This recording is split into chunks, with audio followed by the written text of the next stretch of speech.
childhood family life. That's memory of family. That was part of the very closeness that we grew up with. That's my grandmother. She left Cairo more than 50 years ago, and her perception of the city became frozen in amber. Her Cairo floats like an ice cream castle in the air, a city where men sell bright pink cotton candy on busy intersections, and exotic birds drive by on motorbikes, where countless bakeries sell old women fresh bread, where men tinker in their workshops while cats seek shelter in the shade, where the skies at dusk bloom with murmuring pigeons and hypnotic calls for prayer.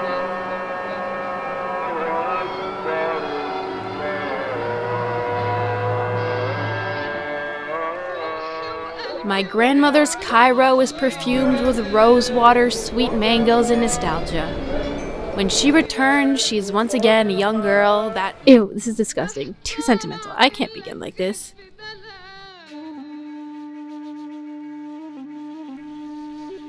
Dear tourist, you are probably traveling to Cairo seeking 1,001 adventures. You long to be frozen in time, lost in a mystical and medieval fantasia.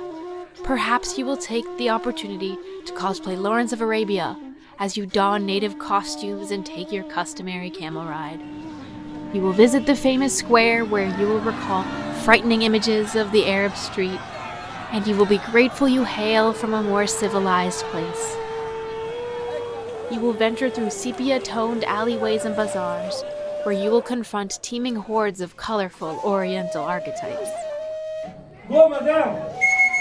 Quickly! No video, madame! No video! Maybe you will pity the natives, pity the children selling cheap trinkets, pity the veiled women and the desperate men.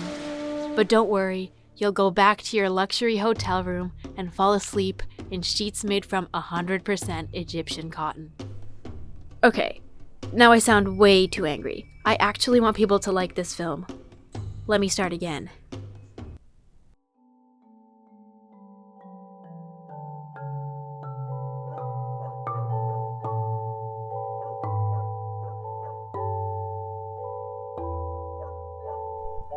Do street dogs dream of home? Are they aware they share a city with aristocrats and beggars, religious extremists and wannabe influencers?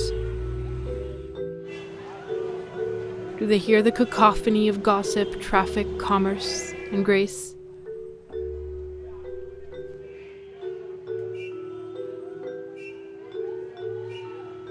Do they notice the lingering odor of antiquity? What do they think of as they walk between the immortal monuments and dilapidated buildings? Do they sense the glory and humiliation? Do they see the lurid kaleidoscope of lights flecked throughout the city, the electric flickering of giant billboards advertising pizza and real estate, the ubiquitous vanity of men lining up to take identical Instagram photos under unforgiving spotlights? Does the dim glow of dusty apartments provide comfort under dense skies?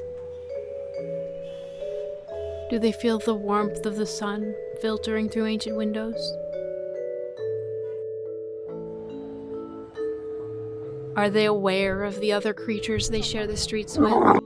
The songbirds that mostly tolerate the contaminated air? The emaciated horses and the diseased strays?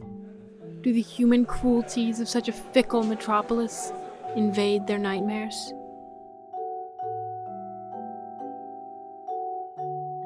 Or do they dream of Cairo the way my grandmother does? Does the unrelenting honking and boisterous bartering fade into a pleasant mirage? An eternal haze sired by the sun and sand, casting the city in amber light. My grandmother left Cairo when she was barely an adult.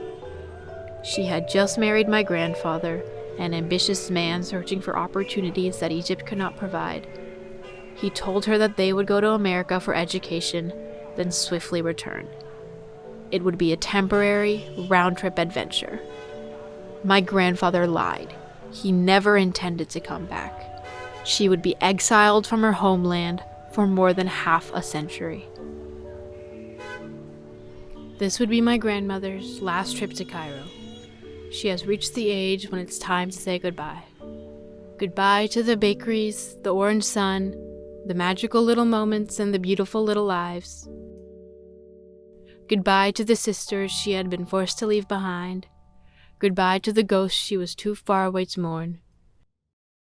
She was too old, too tired to ever make this homecoming again. Mostly this, I feel bad. I feel sad that my life didn't go the way it was supposed. No, it's nothing supposed to be. But I mean,